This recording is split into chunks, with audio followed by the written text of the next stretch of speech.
Guinéennes et Guinéens, chers compatriotes, je m'adresse encore à vous pour vous livrer ma vérité sur ce qu'on a cru être un combat noble, sincère et loin de tout ego surdimensionné afin de conduire notre pays vers une libération totale en préservant les valeurs cardinales de notre jeune démocratie chèrement acquise.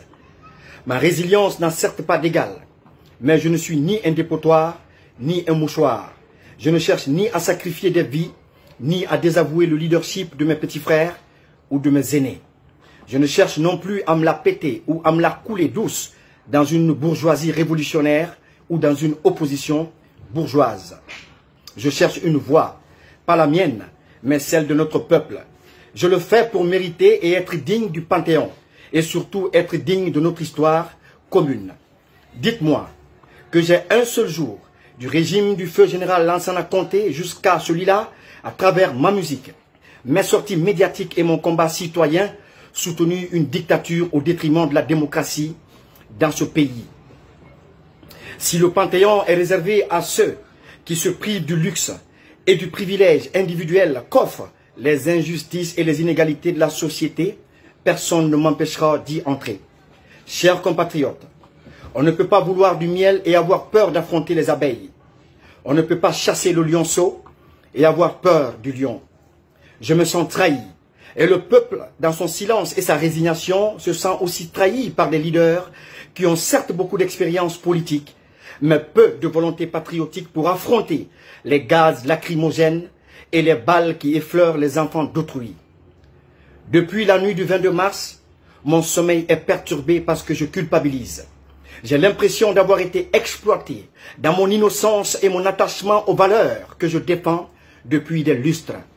Ni les stratégies cousues et conçues à mon insu, ni le fait de me refuser délibérément et publiquement la parole pendant que la foule scandait mon nom lors de la manifestation du 10 décembre sur l'esplanade du stade, ni ma non-implication dans toute gestion des ressources du FNDC ne m'ont amené à quitter le navire parce que je croyais en la profonde sincérité de la lutte et au sacrifice que chacun devait faire pour aboutir à un résultat satisfaisant pour notre peuple. Chers compatriotes, je suis jeune et leader d'un parti politique, mais par conviction, solidarité et fidélité à notre combat, j'ai refusé d'aller à ces élections législatives en demandant à tous nos militants, partisans et sympathisants de s'abstenir et de rester chez eux. Par solidarité et fidélité à ce combat, j'ai passé 45 jours à la maison centrale et 15 jours dans les prisons de Guédédou et de Zérékoré. J'étais loin d'imaginer, chers compatriotes, que le 22 mars passé, nos leaders se seraient livrés à envoyer sur les différentes plateformes de l'opposition et du FNDC des images des personnes lâchement tuées pour la défense de notre constitution pendant qu'ils étaient tous cloués derrière leur téléphone. Ma fibre patriotique m'ayant parlé, j'ai envoyé des messages sur la plateforme de l'opposition politique qui sont restés sans réponse et dont voici le contenu. Il est 16 h. Le peuple aimerait entendre ou voir ses leaders dehors pour l'accompagner. Je peux savoir ce qu'on attend pour poser ne serait-ce qu'un seul acte au compte de la journée d'aujourd'hui. Les gens commencent déjà à fustiger le silence et l'absence des leaders sur le terrain. On ne peut envoyer les enfants d'autrui résister pendant qu'on est loin d'eux. Le boycott, oui, mais il y a des morts. Et nous sommes chez nous. Personne n'osera tirer sur nous les leaders en nous voyant dans les rues aux côtés du peuple. Voilà pourquoi il faut y aller.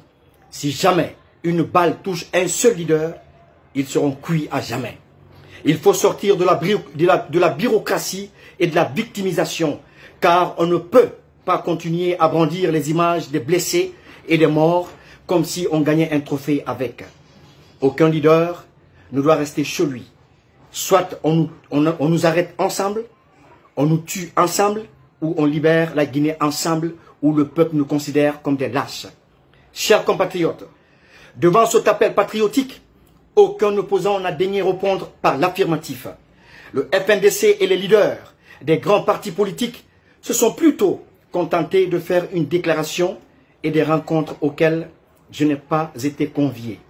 J'ai fini par réaliser que nous sommes dans un cercle vicieux qui vise à sacrifier nos concitoyens comme à Zérékoré. le 22 mars était pour moi l'occasion ou jamais de gagner le combat s'ils avaient accepté de prendre en compte mes propositions au sein de la plateforme. Je ne participerai plus à une révolution qui consiste à envoyer le peuple à la boucherie pendant que les leaders se cachent derrière leur confort.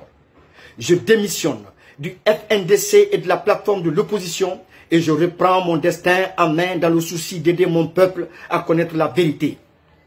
Je compatis aux douleurs du peuple et de nos mamans dont les enfants ont été lâchement arrachés à leur affection. Je remercie la jeunesse pour son courage et sa détermination à refuser l'arbitraire.